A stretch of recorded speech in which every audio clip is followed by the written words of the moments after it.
Hello and good afternoon, YouTube. Sean Ponder II coming to you from a warm 86 degree Kansas on my way home. Got off early once again today. This is the third straight day that I've gotten off early. Need to stop doing that. But anyway, it's all good. How is everybody doing today? Hopefully everybody's day is going by smooth.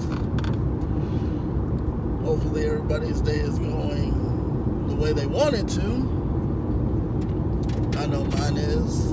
When you get nice weather outside like it is right now, oh yeah, you can tell. I have a big smile on my face even though you can't see it.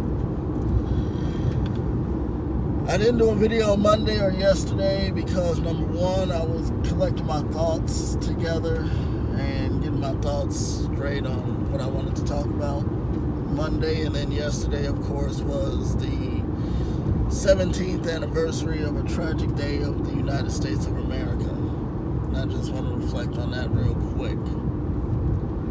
As always, like, share, subscribe, and comment to this video. Shelton Ponder. Also follow me on Instagram and Twitter at TonyGumble21.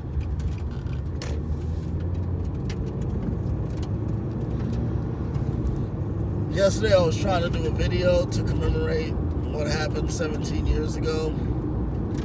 However, the phone kept getting hot. Phone kept messing up. Decided, hey, screw it, I'm gonna try and do it today. You know, yesterday was a day that no one in America or around the world will ever forget.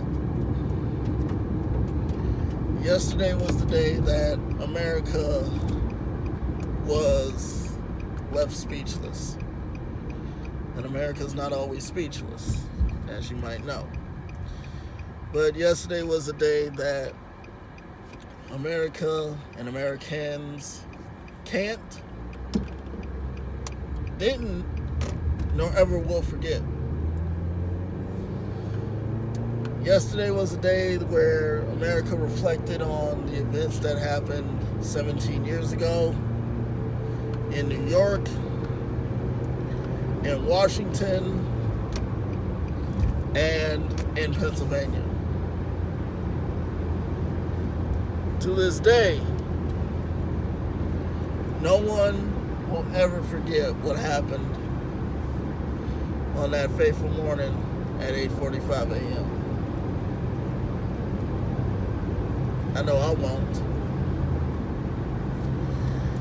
I was in 5th grade, getting ready for school, when the ish hit the fan. I was eating breakfast, getting ready to go to school.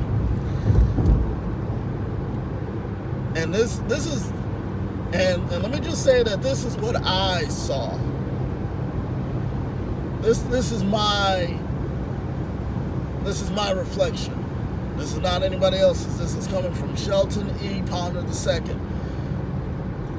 But what I saw was at 8:03 a.m. a plane strike across the television screen. And I was scared. I was really, really scared. I really was. First of all, I had not been in America. I had been a citizen then for 11 years. And to see that just scared the bejesus out of me. To see over 2,000 people die. To see 260 some odd people board a plane. Not knowing, thinking that they're going to have just a normal day. Like each and every one of us. Then to have individuals who don't believe in the American way of life and don't believe in freedom take over and basically end their lives like that. I was scared. These people didn't ask. The people on the planes, on the ground, and in these buildings didn't know what was going to happen.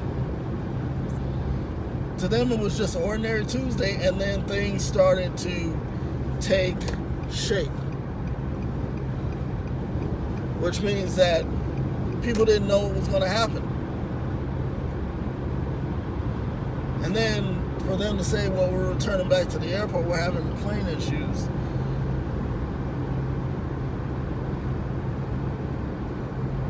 You had 2 planes hit the building. You had 1 plane hit the Pentagon.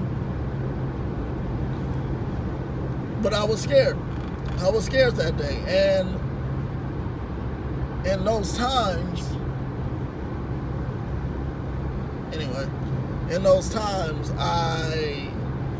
whenever I get scared, I sleep with my parents. That night, I slept with my parents.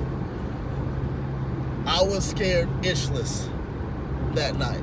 That entire day I was scared. But the one thing that got my hopes up was when my dad told me that the individuals on United 93 fought back. But I was still scared.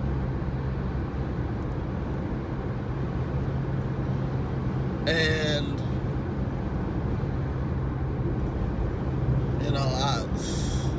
to this day, I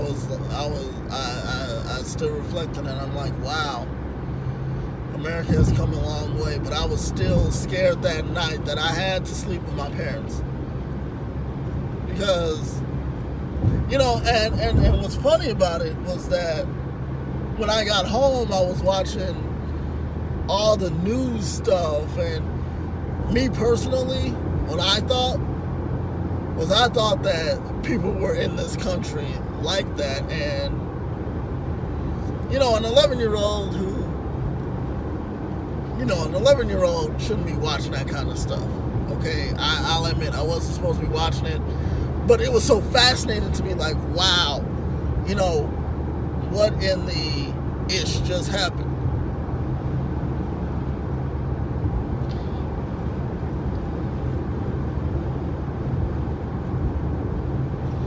And then every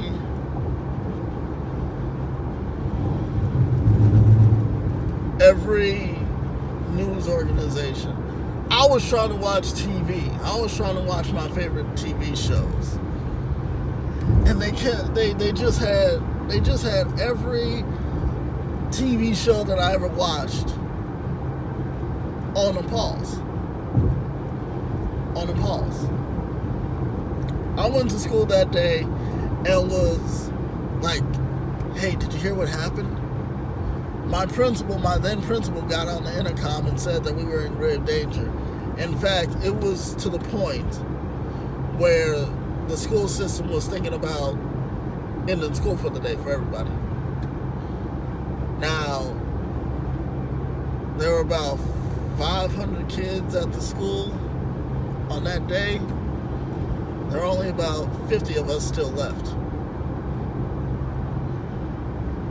And for 5th graders, it's hard for them to concentrate when a major issue like this is going on. But that day was just scary to me. That day was scary. I just did not know what was going to happen next. I didn't know, if there was a plane that was going to hit my house. I honestly didn't know. I was scared. I was literally scared, and I didn't get scared often, but I did that day. I was scared. I was like, okay, what's going to happen next? And, when I heard that these planes were hitting places, I was like, so are they going to start hitting houses now? That's why I was scared. I'm like, okay. That's why I was scared. I was like, okay, I don't know what's next. That was my thought process when I heard that, like, planes were out flying and stuff like that. I was like, okay, are they going to hit anything next? Are they going to hit my house next? I was scared. I asked my parents, can I sleep with them? The one thing that they told me is that I was safe.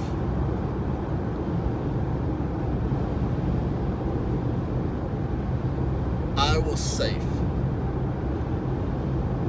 I slept. You know how when a child gets scared, they sleep in between their mom and their dad. That's how I was. I slept in between my parents. I was like, they said, "How are you feeling?" I said, "I'm scared. I'm scared." I did not want to sleep alone because I did not know what was going to happen tomorrow, which was Wednesday, or the days after that. But that second night, I slept in my room, and to hear your parents say that you're safe in their arms, that really helped. That really helped. But that day was scary. That day was scary because 5 years earlier, or 6 years earlier, my parents and I, we actually went to New York. My dad and my mom had a conference in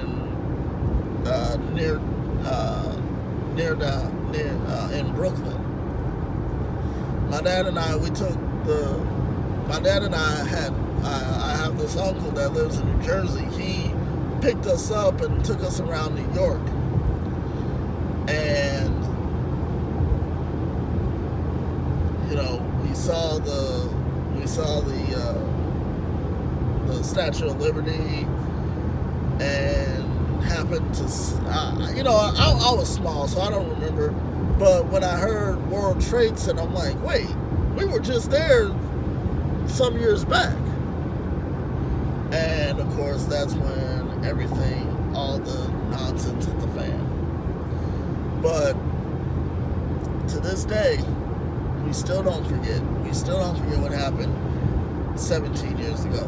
We still won't forget, because that right there is a piece of United States history right there. To see the entire country come together as a whole and just be there for each other. You'll see that again sometime, but for America to come together as a whole and bring each other and bring the country back up, that's just incredible. And to this day, in New York, the New York fire departments, all across the boroughs and all across the communities, they have the little shield that has the two buildings on it, and has the 9 and the 11, and it says, "Never forget."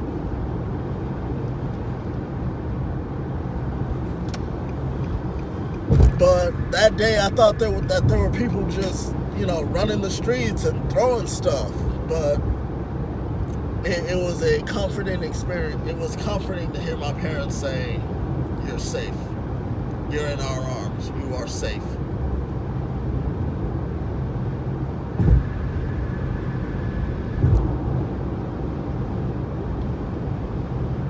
And to all of the survivors and to all the survivors of that massive attack 17 years ago, I just want to say, on behalf of myself, my friends, and my family, we're happy that you made it. We're happy that you made it. To the families of all the chaoticness that was going on, hey, we still stand by you to this day. To the families of the United 93 heroes, we appreciate what your family did to protect America.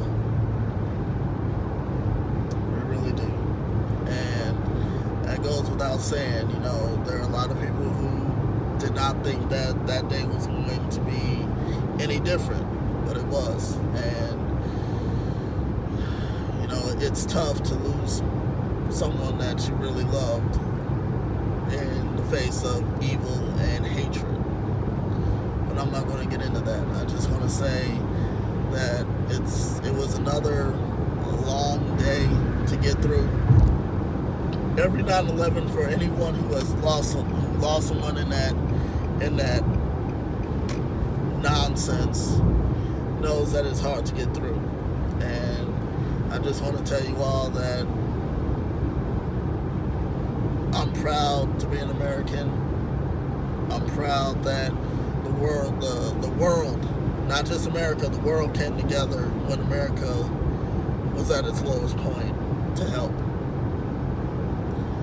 Alright, YouTube, I'm going to end this video right here because I'm starting to get emotional. And anyway, just thought I'd put in my 2 cents about what I went through that day and my experience. As always, follow me on Instagram and Twitter at TonyGumbo21. Also, like, share, subscribe,